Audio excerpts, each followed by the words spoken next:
नमस्कार, स्वागत है आपका। आप देख रहे हैं इंडिया टीवी। आपके साथ मैं हूं प्राची पाराशर। वक्त हो गया है प्रहार का, और प्रहार में बात करेंगे बंगाल में चुनाव बाद हिंसा की।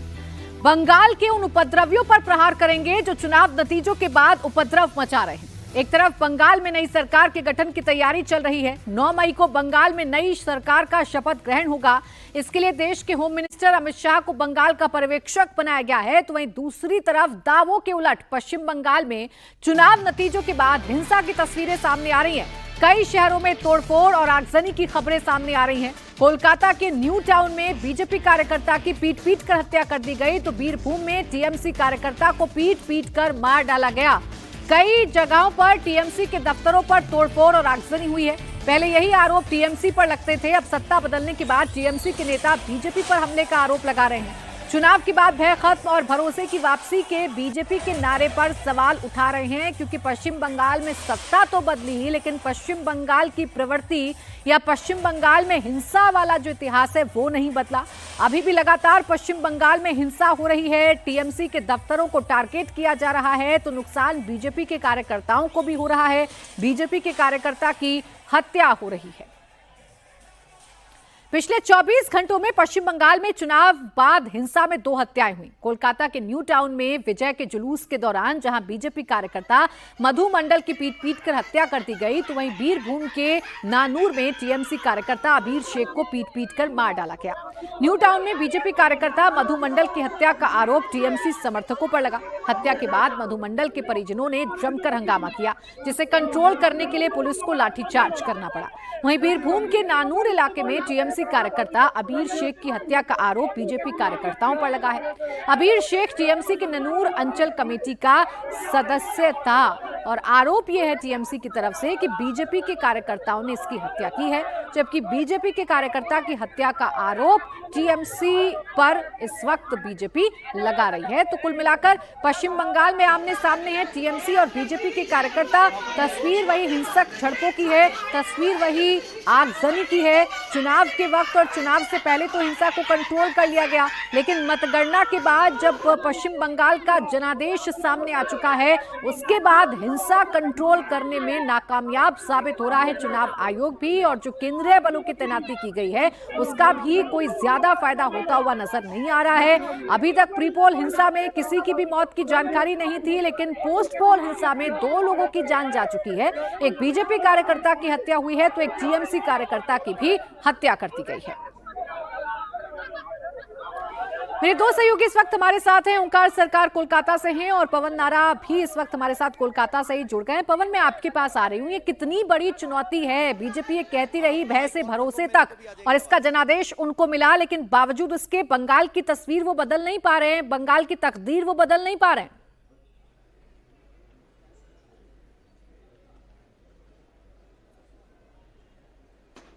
आवाज मिल रही है पवन?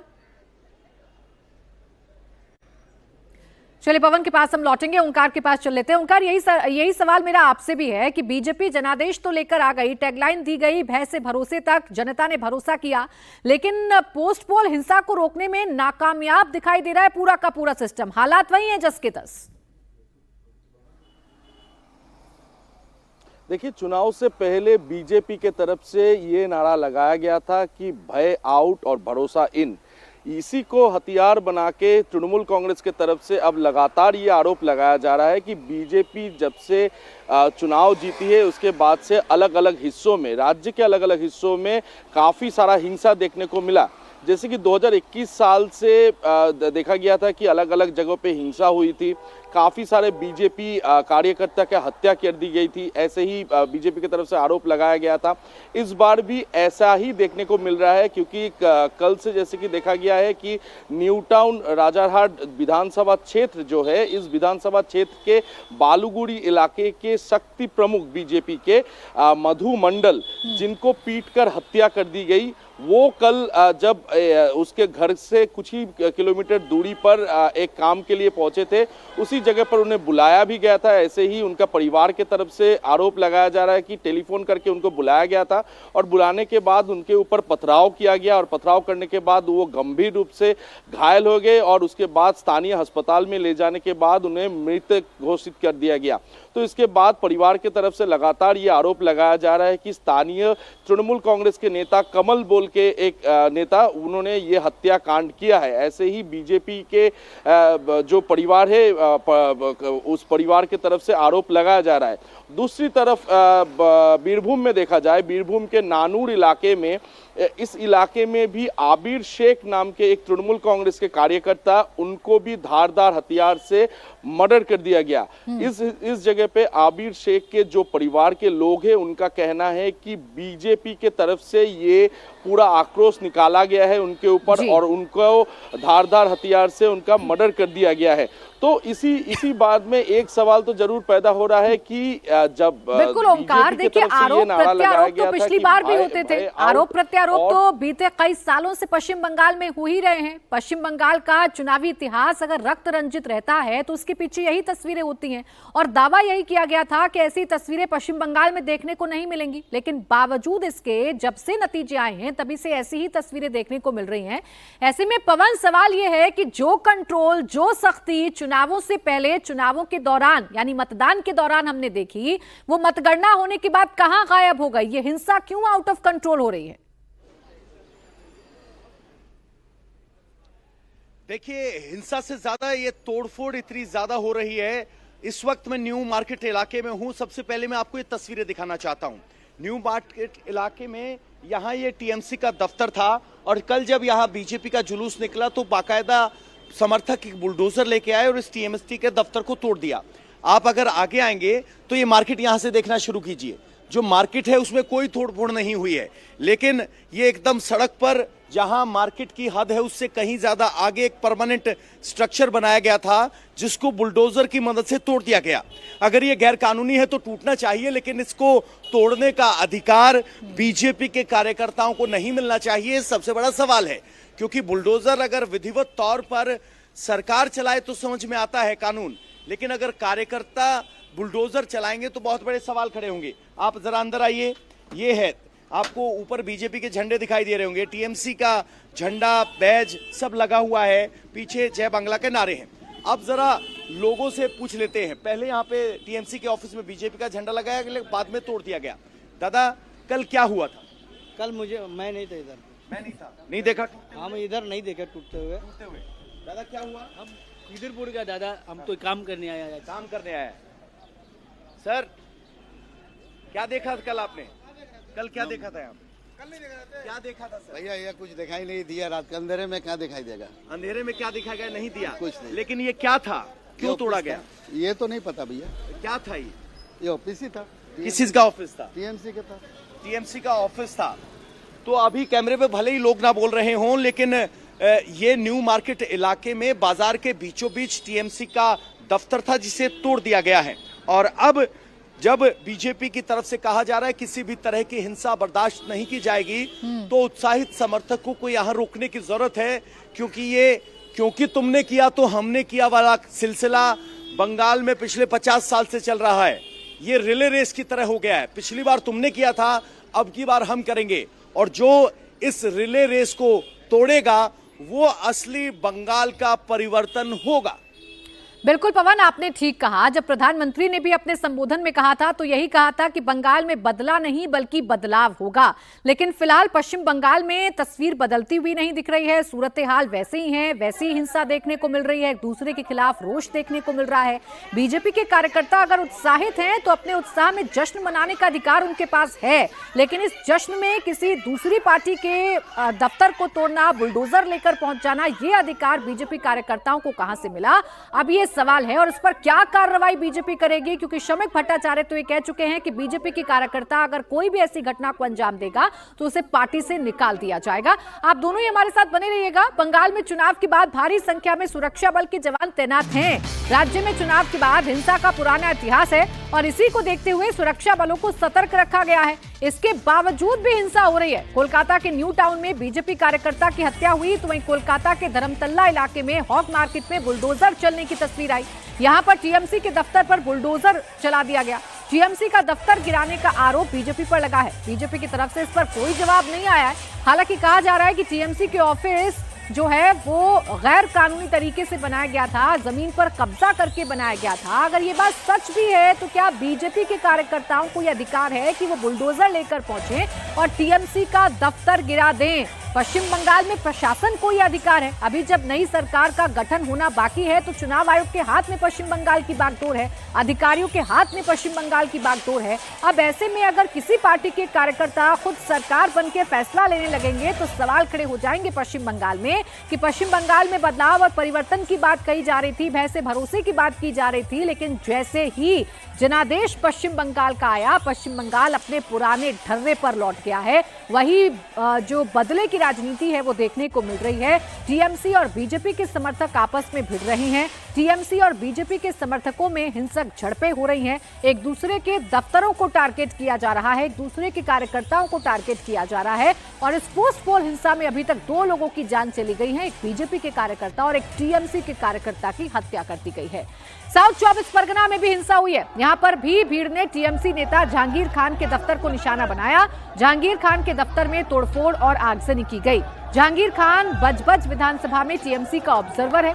साउथ 24 परगना में ही जहांगीर खान और चुनाव ऑब्जर्वर अजय पाल शर्मा के बीच जमकर टकराव हुआ था। भीड़ ने जहांगीर खान के दफ्तर में तोड़फोड़ के बाद उसे आग के हवाले कर दिया। आग पर काबू पाने के लिए फायर ब्रिगेड को बुलाया गया तो इलाके में तनाव को देखते हुए सेंट्रल फोर्स और पुलिस की तैनाती कर दी गई है। लेकिन हालात संभले नहीं संभल रहे। आप देखिए, बीजेपी के झंडे भी नजर आ रहे होंगे, टीएमसी के झंडे भी नजर आ रहे होंगे। कहना बड़ा मुश्किल है कि कौन किसके खिलाफ यहाँ हल्ला बोल रहा है, लेकिन फिलहाल टीएमसी के दफ्तर में तोड़फोड़ हो रही है, ये तो स्पष्ट तौर पर देखने को मिल रहा है। साउथ 24 परगना के महेश तला में भी टीएमसी के ऑफिस में तोड़फोड़ और आगजनी की गई। टीएमसी की तरफ से तोड़फोड़ और आगजनी का आरोप बीजेपी के समर्थकों पर लगाया गया है।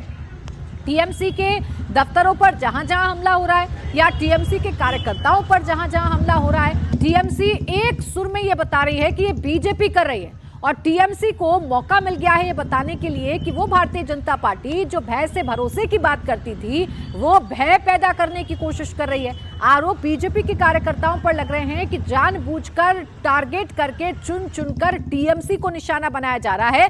हालांकि बीजेपी अपने आप को इस हिंसा से अलग कर रही है। बीजेपी का ये कहना है कि टीएमसी खुद अपने आप पर हमला करवा रही है ताकि बीजेपी को बदनाम किया जा सके। कोलकाता से सटे हावड़ा के जगत बल्लभपुर में टीएमसी कार्यालय में आगजनी की गई है। टीएमसी नेता कल्याण बनर्जी ने वीडियो शेयर करते हुए बीजेपी समर्थकों पर आगजनी का आरोप लगाया। तस्वीरों में टीएमसी का दफ्तर धू-धू कर जलता नजर आ रहा है। ये तस्वीर भी आप देख लीजिए, पश्चिम बंगाल के हावड़ा की ये तस्वीर है। जो फूल का निशान है उससे अंदाजा लगाया जा सकता है कि टीएमसी का दफ्तर है। कल्याण बनर्जी ने बाकायदा इस वीडियो को पोस्ट करके बीजेपी पर गंभीर आरोप लगाए हैं। जैसे ही आगजनी की खबर मिलती है, फायर ब्रिगेड आग पर काबू पाने के लिए पहुंच जाती है, लेकिन सवाल यह है कि चुनावी हिंसा की इस आग को आखिरकार पश्चिम बंगाल में कौन बुझाएगा। बंगाल में सियासी हिंसा आसनसोल तक देखने को मिल रही है। आसनसोल नॉर्थ में टीएमसी कार्यालय में तोड़फोड़ और आगजनी की गई है। कुछ अज्ञात लोगों ने टीएमसी कार्यालय में घुसकर पहले जमकर तोड़फोड़ की और फिर आग लगा दी। घटना के बाद स्थानीय लोगों में दहशत फैल गई है। बीजेपी ने पूरे मामले से खुद को अलग कर लिया है। बीजेपी विधायक कृष्णेंदु मुखर्जी ने कहा कि इस घटना से बीजेपी का कोई लेना देना नहीं है। बीजेपी को बदनाम करने के लिए इस वारदात को अंजाम दिया गया। অত্যুৎসাহী মানুষের মধ্যে কিছু দুষ্কৃতী ঢুকে বিভিন্ন জায়গায় যাদের সঙ্গে ভারতীয় জনতা পার্টির কোনো যোগাযোগ নেই, বিভিন্ন জায়গায় ঢুকে এইরকম পার্টি অফিস ভাঙচুর, পার্টি অফিস দখল, এইসব জিনিস করছে। তারা আমাদের কেউ না এবং তার মধ্যে তৃণমূল কংগ্রেসের একটা অংশ জড়িত রয়েছে। তারা কোনোদিন তারা বিজেপির ঝান্ডা নিয়ে পার্টি করেনি, তারা কোনোদিন বিজেপি করেনি। আজ হঠাৎ করে দেখা যাচ্ছে বিজেপির ঝান্ডা নিয়ে আবির মেখে বিভিন্ন পার্টি অফিসে গিয়ে পার্টি অফিস দখল করছে।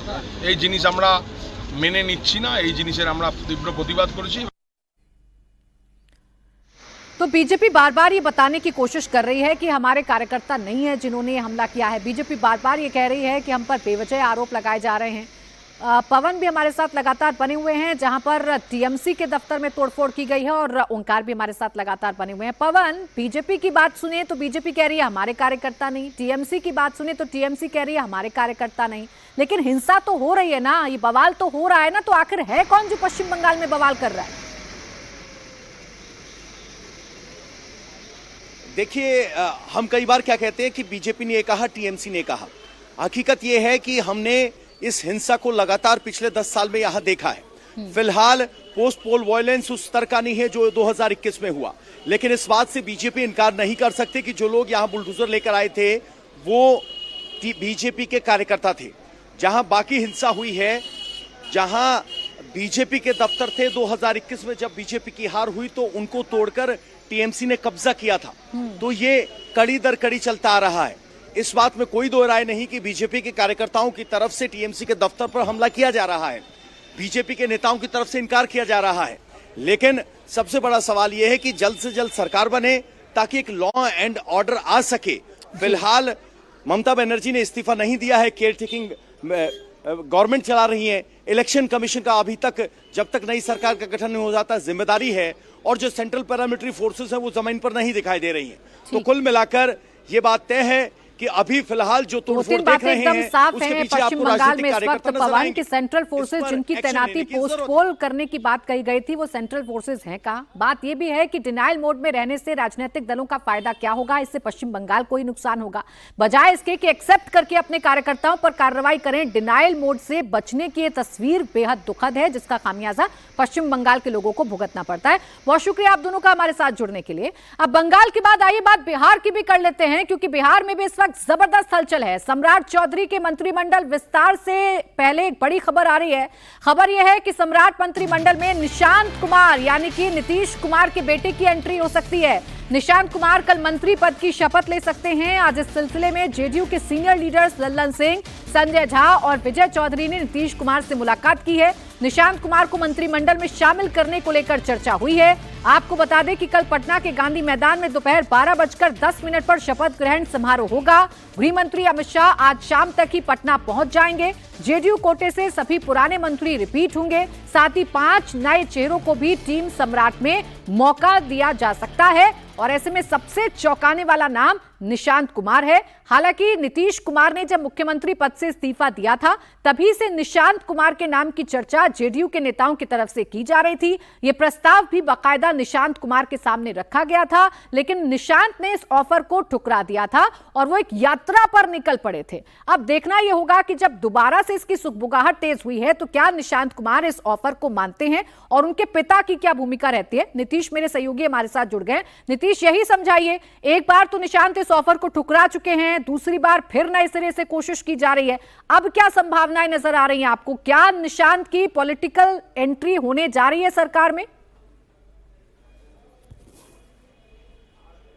देखिए, इसको लेकर लगातार मंथन अभी जारी है, और इससे पहले भी आपको याद होगा जब राज्यसभा जा रहे थे नीतीश कुमार, उसी समय से बात की चर्चा थी कि डिप्टी सीएम बनेंगे। फिर जब शपथ ग्रहण था सम्राट चौधरी का, उस दौरान भी ये चर्चा हुई। एक बार फिर ये चर्चा शुरू हुई है, और जो जेडीयू के बड़े नेता हैं उनके साथ नीतीश कुमार की मीटिंग अभी थोड़ी देर पहले खत्म हुई है, और जहां पर ये मीटिंग हो रही थी वहां पर जेडीयू के एमएलसी संजय गांधी भी थे, नीतीश कुमार के बेहद करीबी हैं, इसलिए ये बेहतर बता सकते हैं। संजय जी, ये बताइए कि निशांत को लेकर फिर से चर्चा हो रही है, विधायक कह रहे हैं कि वो मंत्री बनना चाहते हैं, आप लोग चाहते हैं कि मंत्री बने, तो क्या अंतिम रूप से क्या तय हुआ है? निशांत मंत्री बन रहे हैं, कल शपथ लेंगे?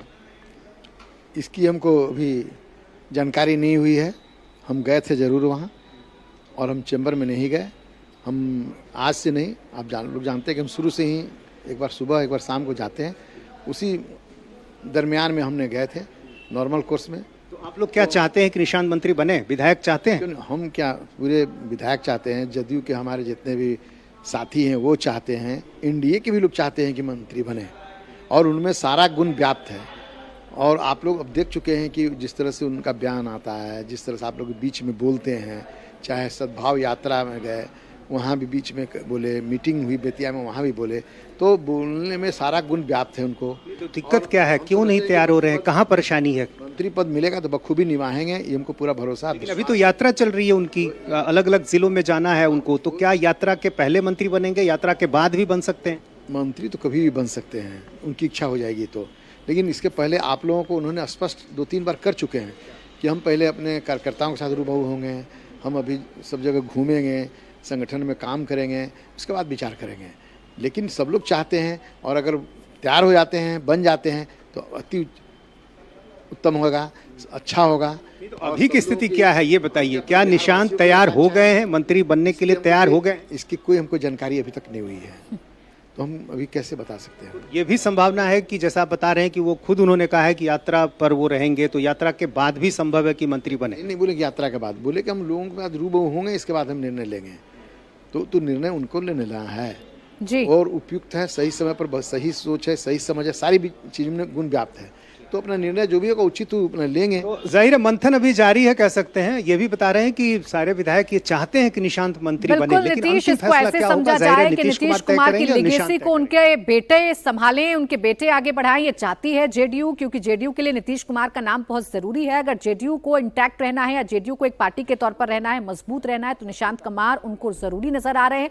लेकिन अब ये निशांत कुमार पर है पूरी तरीके से फैसला कि वो एंट्री लेते हैं या नहीं लेते हैं। शुक्रिया आपका तमाम जानकारी के लिए नीतीश। बिहार के बाद अब ये बात तमिलनाडु की भी कर लेते हैं, जहां टीवीके की सरकार बनना तो तय है, लेकिन जबरदस्त सियासी हलचल है।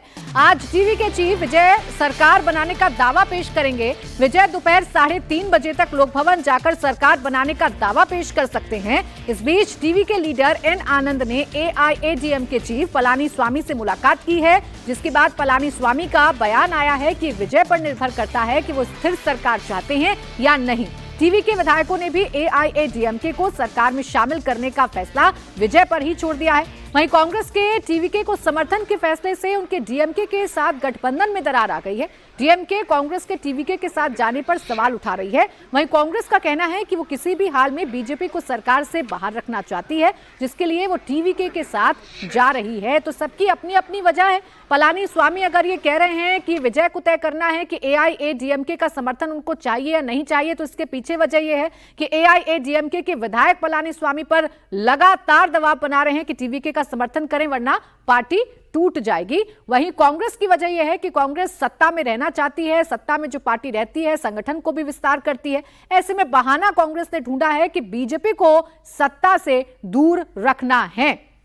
और डीएमके के सामने जरूर है कि एक तो हार का सामना करना पड़ा, दूसरा अब साथी भी दगा दे रहा है।